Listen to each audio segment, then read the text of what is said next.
Hi, this is Sripriya. Welcome to Sripriya's Kitchen. இன்னைக்கு நம்ம பார்க்க போகிறது world's best strawberry cheese cake ice cream. இது வந்து செம்ம க்ரீமியாக ரிச்சாக டேஸ்ட் ரொம்ப எக்ஸலண்ட்டாக இருக்கும். ரொம்ப ஈஸியாக பண்ணலாம். குழந்தைங்க பெரியவங்க எல்லாரும் விரும்பி சாப்பிடுவாங்க.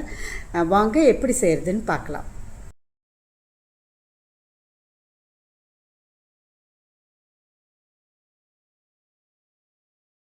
ஒரு பேஸ் கொடுக்கணும்.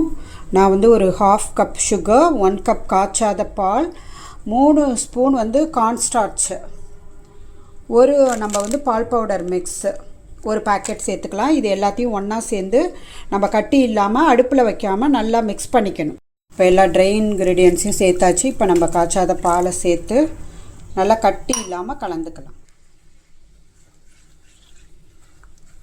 இதை நல்லா கலந்த பிறகு தான் நம்ம ஸ்டவ்வில் ஏற்றணும். மிக்ஸ் பண்ணியாச்சு பாருங்கள், கட்டி எதுவுமே இல்லை.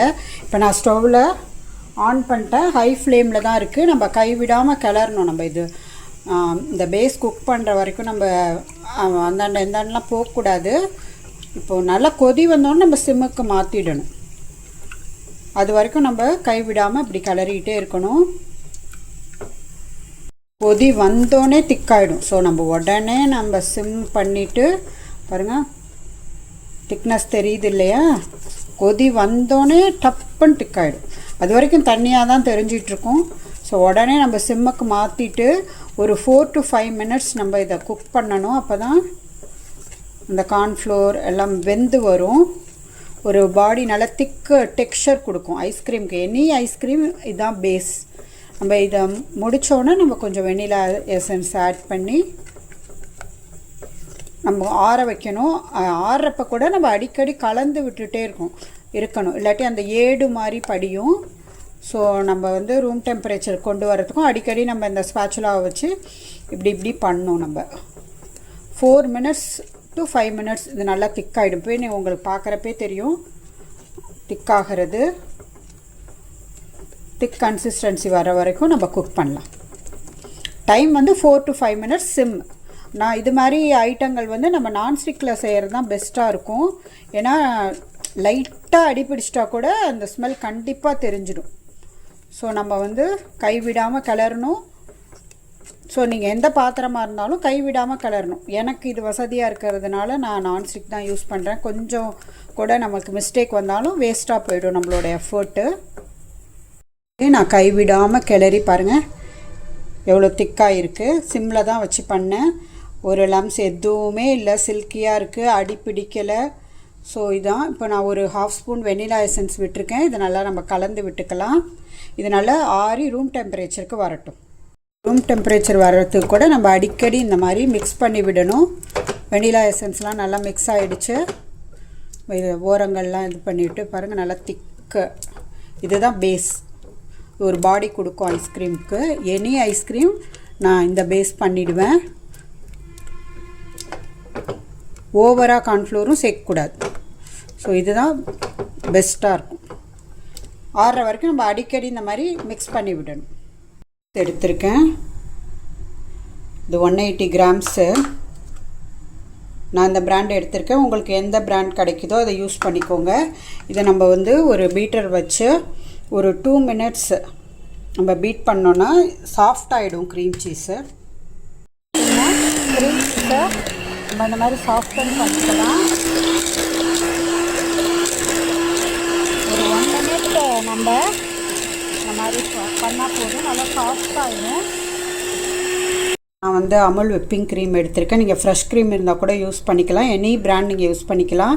நான் இதை ஒரு பாத்திரத்துக்கு ட்ரான்ஸ்ஃபர் பண்ணிட்டேன் விப்பிங் க்ரீமை. நம்ம ஒரு பீட்டர் வச்சு ஒரு 3 to 4 மினிட்ஸ் நம்ம கிராஜுவலாக ஸ்பீட் இன்க்ரீஸ் பண்ணி விப் பண்ணி எடுத்துக்கலாம்.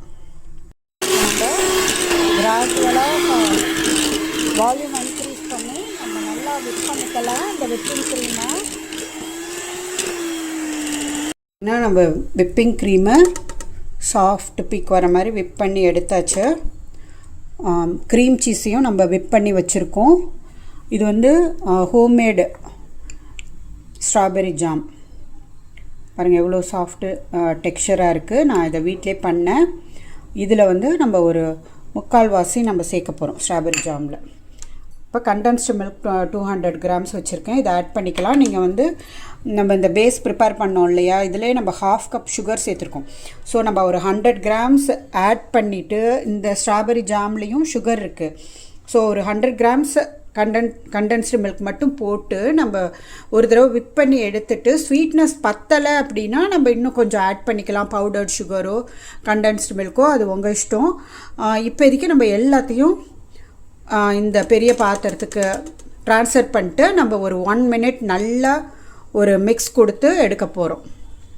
அந்த கார்ன்ஃப்ளோர் பேஸு, அந்த க்ரீம் சீஸ் அடித்தது, ஹோம்மேடு ஸ்ட்ராபெரி ஜாம் எல்லாத்தையும் நான் அந்த விப்பிங் க்ரீமில் ஆட் பண்ணிட்டேன். இப்போ நம்ம வந்து ஒரு பீட்டரை வச்சு ஒரு 1 மினிட் நம்ம நல்லா ஒரு பீட் பண்ணிவிட்டு ஸ்வீட்னஸ் செக் பண்ணோம். பத்தலை அப்படின்னா நீங்கள் கண்டென்ஸ்டு மில்க்கோ பவுடர்ட் சுகரோ ஆட் பண்ணி மறுபடியும் ஒரு தடவை பீட் பண்ணி எடுத்து நம்ம இந்த பவுலில் தான் ஸ்டோர் பண்ண போகிறோம். ஒரு கண்டெய்னரில் ஓவர் நைட் ஃப்ரீசரில் வைக்கணும். நல்லா குட் மிக்ஸ் கொடுக்கணும். எல்லாமே வந்து நல்லா மிக்ஸ் ஆகணும். அதுதான் டேஸ்ட்டு வந்து ரொம்ப எக்ஸலண்ட்டாக இருக்கும்.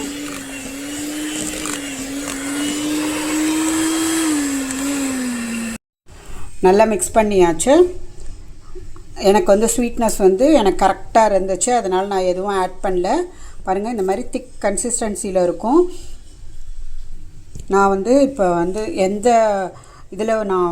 எந்த பவுலோ அதில் நான் கொஞ்சம் இந்த ஸ்ட்ராபெரி ஜாமை கொஞ்சம் டேஸ்ட் ப்ளஸ் டெக்கரேஷனுக்காக நான் அப்படி சும்மா ஸ்ப்ரெட் பண்ணி விட்டுருக்கேன். இதில் நம்ம இந்த மிக்ஸை வந்து ஆட் பண்ணலாம், ட்ரான்ஸ்ஃபர் பண்ணலாம். வந்து இந்த பவுலை வந்து பாதி ஃபில் பண்ணதுக்கப்புறம் அழகாக இது பண்ணிவிட்டு இன்னும் கொஞ்சம் நம்ம இந்த ஸ்ட்ராபெரி ஜாமை சும்மா அப்படி அங்கங்கே ஸ்ப்ரெட் பண்ணி விடலாம். ஸோ வந்து வாயில் கடிப்படுறப்ப கொஞ்சம் இன்ட்ரெஸ்டிங்காக இருக்கும் சாப்பிட்றப்ப.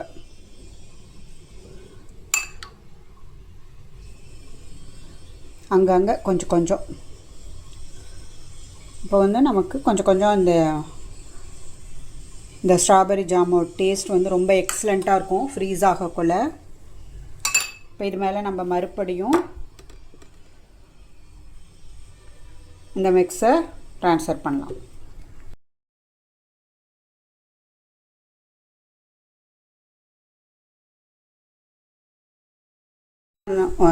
எந்த பவுலில் ஃப்ரீஸ் பண்ண போகிறோமோ அதில் நான் வந்து எல்லாத்தையும் ட்ரான்ஸ்ஃபர் பண்ணிட்டேன். இதை நம்ம வந்து ஓவர் நைட்டு ஃப்ரீசரில் வைக்கணும். வச்சா எக்ஸலண்ட் டேஸ்ட்டில் நமக்கு வந்து ஸ்ட்ராபெரி சீஸ் கேக் ஐஸ்கிரீம் கிடைக்கும். இது ஷாப்ஸில் எல்லாம் வாங்கினோன்னா இதுவே ஒரு 1000க்கு மேலே வரும் நம்ம பெரிய பெரிய ஷாப்ஸில் வாங்குறப்ப. பட் நம்ம வீட்டிலையே ஹைஜீனிக்காக நம்ம குழந்தைங்களுக்கு சம்மர் டைமில் செஞ்சு கொடுத்தோம் அப்படின்னா, இப்போ ஸ்ட்ராபெரி சீசன், நம்ம செஞ்சு கொடுத்தோன்னா இப்போ குழந்தைங்க பெரியவங்க எல்லாரும் விரும்பி சாப்பிடுவாங்க. ரொம்ப ஈஸியும் கூட, ரொம்ப பெரிய டாஸ்கெல்லாம் கிடையாது. பட் ஸ்டெப்ஸ் வந்து ரொம்ப கொஞ்சம் ஜாம் தயாரிக்கணும் எல்லாமே இருக்குது. ஸோ நீங்கள் வந்து அதெல்லாம் கொஞ்சம் பண்ணி ஜாமை ஒரு நாள் பண்ணி ஃப்ரிட்ஜில் வச்சுக்கலாம். அதை ஜாம் மட்டும் பண்ணிட்டா போதும். மற்றது எல்லாம் 5, 10, 15 மினிட்ஸ்க்குள்ளே நம்ம இந்த ஸ்ட்ராபெரி சீஸ் கேக் ஐஸ்கிரீமை பண்ண முடியும். இந்த ரெசிபி பிடிச்சிருந்துச்சுன்னா இதை வந்து நம்ம இப்போ ஃப்ரீசரில் வைப்போம். வச்சுட்டு அதுக்கப்புறம் நம்ம பார்ப்போம் எப்படி வந்திருக்கு ஸ்ட்ராபெரி சீஸ் கேக் ஐஸ்கிரீம். நம்ம சர்விங் பிளேட்டுக்கு மாற்றலாம்.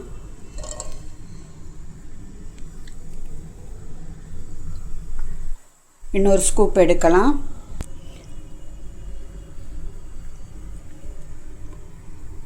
நம்ம அந்த ஸ்ட்ராபெரி ஜாம் போட்டோம்ல, அதெல்லாம் வந்து எப்படி வருது பாருங்கள்.